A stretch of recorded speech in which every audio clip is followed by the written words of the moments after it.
Let's have a little recap of Saturday's Premier League fixtures and the importance at the top and at the bottom of the Premier League. Big surprise, I have to say, in the morning was Tottenham's poor performance and Arsenal's very good performance. Mustafi with a great header, then Alexis Sanchez with an excellent goal after good work from Lacazette. Mesut Ozil in that game as well, played well, and Arsene Wenger will be really happy to get one over the North London rivals. Bournemouth there, an absolute smashing of Huddersfield, hat-trick for Callum Wilson. I say it every week, but Huddersfield are heading south. Burnley level with Liverpool and Arsenal on 22 as Sean Dyche continues to enhance his reputation. What a start it has been for the Clarets. And Crystal Palace, it seems like every week against fellow strugglers Everton, shoot themselves in the foot. Just before half-time, they make a stupid mistake at the back and they gift Everton a goal. No surprise at the King Power, because it was Man City, it was Kevin De Bruyne with the second, and it was Gabriel Jesus with the first. That was pretty easy in the end. I have to say they were lucky, because Vincent Kompany should have been sent off in 3 minutes for a challenge on Vardy. He wasn't. Mo Salah continued his good form as they battered Southampton, who have struggled. West Brom can't buy a win. Chelsea hitting some form. A brace for Eden Hazard, who's starting to pick up pace. And then in the late game, we saw Paul Pogba coming back in the team. We saw Zlatan coming off the bench. We saw Anthony Martial getting himself a goal. And a team that had to be changed because of injuries. There was no problem for United after going behind. They are 8 points off Man City. It is going to be tough to track them down. But if anybody's going to do it, it looks like it's going to be United or Chelsea. Performance tonight, pleased with that? Of course, we won. We had the 3 points. That's the most important thing. And then Zlatan came back, I came back, Marcos came back. So we have more effective, so we're happy. Zlatan, you've waited 7 months for that. It must feel a little bit special. Feels special, different day, same quality only. So I'm not worried. I'm not worried at all, because I know what I do. I train hard, I sacrifice a lot, and it's my head that is playing. My knee just need to follow, so I'm not worried at all. It's a remarkable recovery. You come back a good month early, probably. Was there ever a moment you thought it might not happen? No, because lions, they don't recover like humans. We're doing lions again, yeah? We do the lion again, yeah.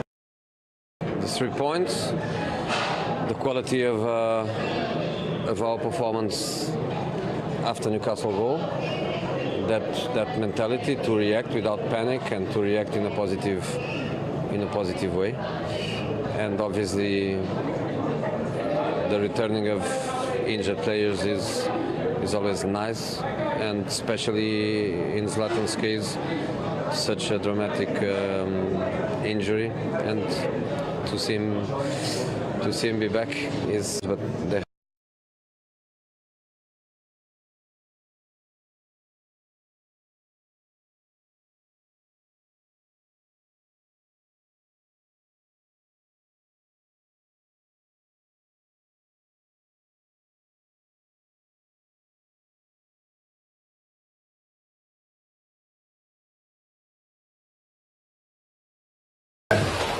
We didn't start well, but I don't blame my players.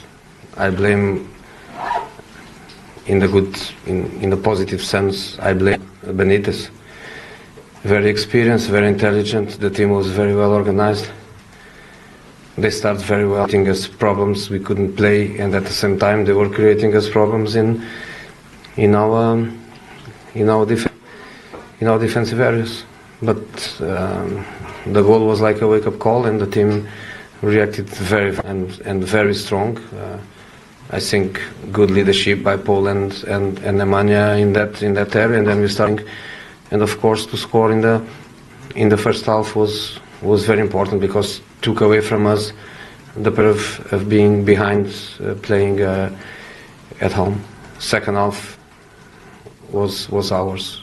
We had control, we had goals, we had beautiful actions, and we had still time for a very emotional thing for all of us that stay close to such a professional with one of the biggest injuries in football, and the guy going over that and coming was a joy for everyone, but for us close to him was more than that. Was big emotion to see the big guy coming back.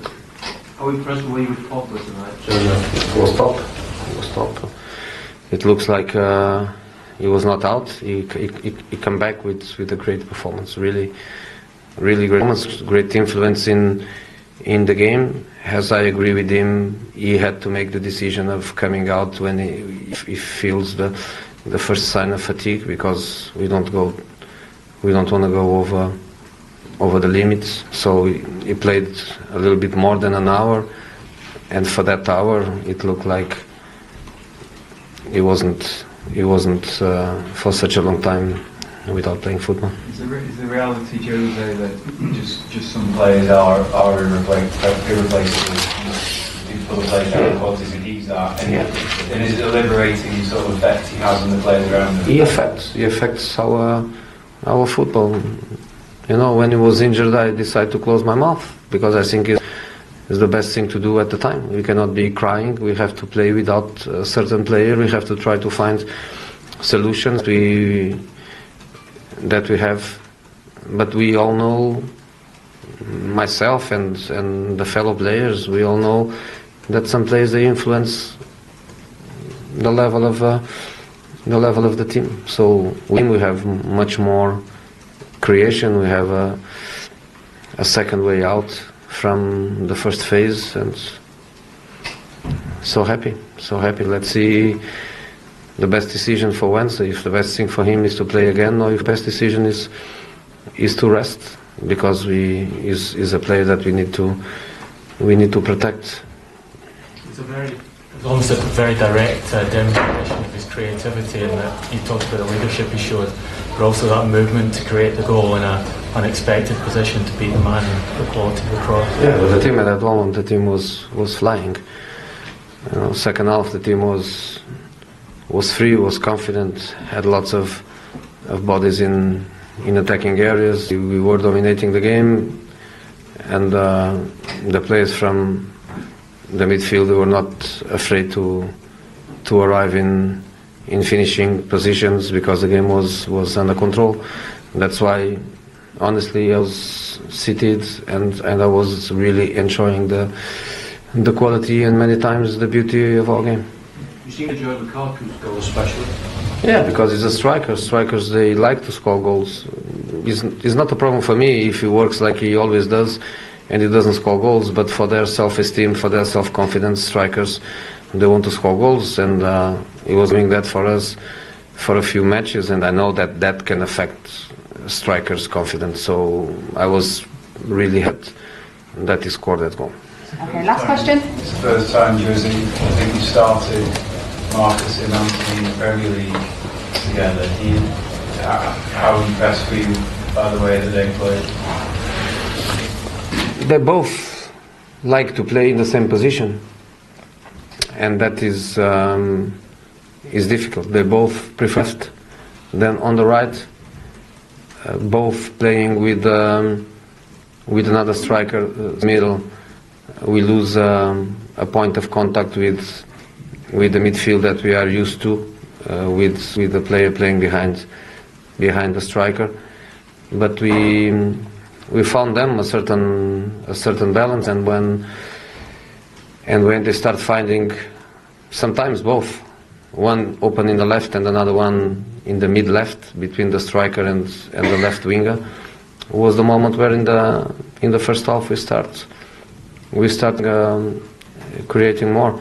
But to be honest, Newcastle was probably the team that, not in the second half, but in the first half, was the team that came here, and we felt a little bit instability in our defensive areas, and I think that was clearly not because of defensive players, but was clearly because of our balance.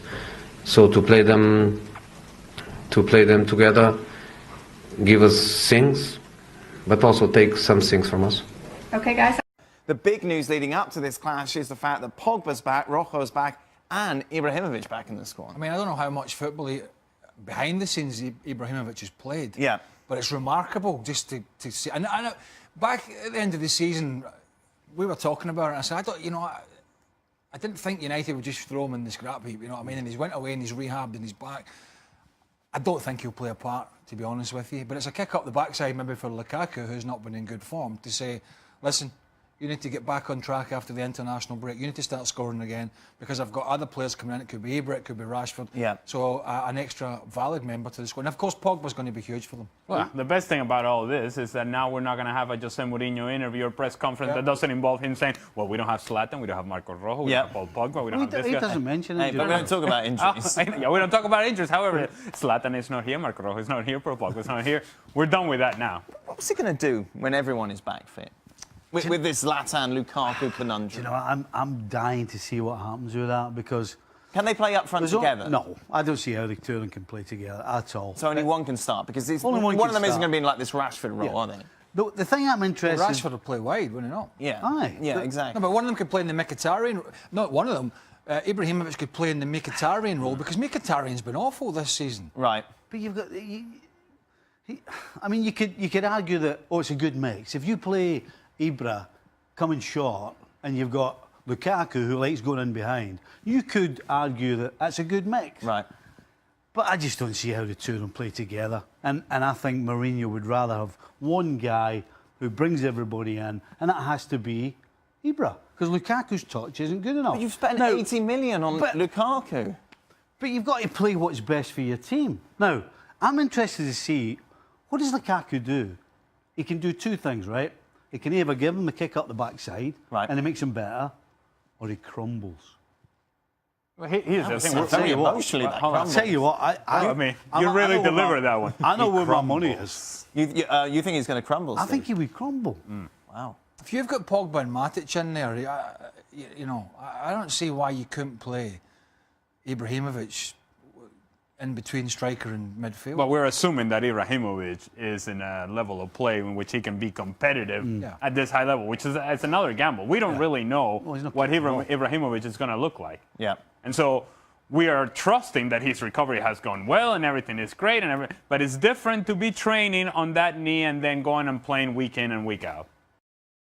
Problems surrounding him yet again. Surprise, surprise. This time, the Times are reporting that he is not on speaking terms with Luke Shaw. Shaka, this is a bit shocking news. Has that ever happened to you where you've seen one of your managers not on speaking terms absolutely with any one of the players or even yourself?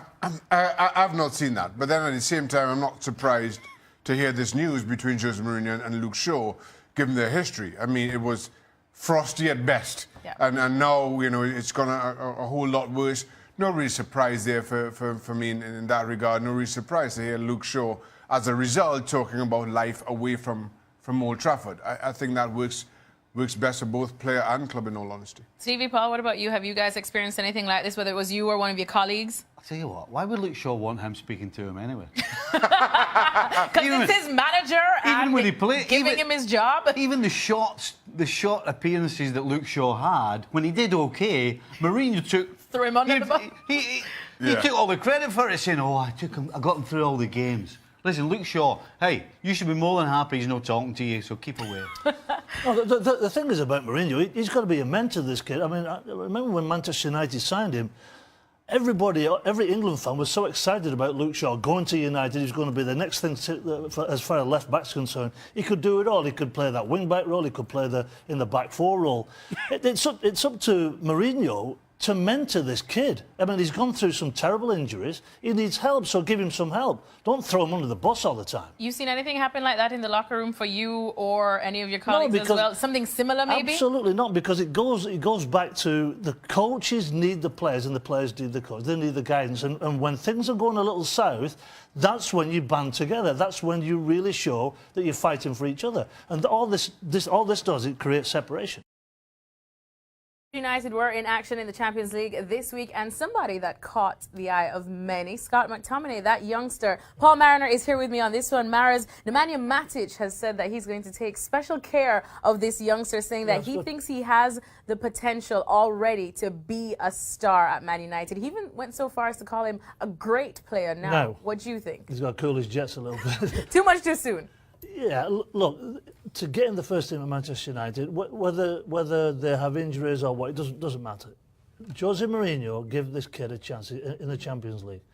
And let's give a little bit of credit to Mourinho. He is guilty of not playing too many youngsters in his previous life at Real Madrid and Chelsea. But he's in a position where he doesn't really have that much of a choice now with the amount of Yeah, injuries, like you said. exactly. But I think Matic is going over the top a little bit. We're saying he's a great player. We throw that word around way too much nowadays. But you can see that he's very simple in his game. He doesn't get outside of his box. Another Englishman coming through, which is fantastic for the country, fantastic for United with this homegrown reputation.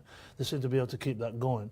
So for him to say he's a great player, yes, I hope he's got a bright future. But what he's got to do, he's got to attach himself to Matic. If he's going to play in a similar role, he's got to learn from the best, and Matic is one of the best in the Premier League. So just calm down a little bit. Let's just wait and see. Where would he fit in now in Manchester United if we're thinking about it? Because we know that he's given that chance, given all the injuries. You have Matic there. Pogba is still out. He's not getting in ahead of Pogba. Fellaini, Andre Herrera set to come back too. So what does he do? He's just got to learn from the experience of playing. He's got to sit with his coaches and sit with the senior players and say, look, this is what you did well. This is what you need to improve on. It's all about that learning curve. How quickly is his learning curve? And it's all about trust. We use this word all the time in management when you're coaching with your players. If I put you in that holding midfield position or in the slightly attacking role, I've got to trust you. I've got to trust that you're going to work both sides of the ball. I've got to trust that you're not going to give it away. So it's all about him on the training ground showing the coaching staff that this guy really is the real deal. All right, thanks so much to Paul Mariner. We'll keep our eyes on this youngster and all the others right here at ESPNFC.com.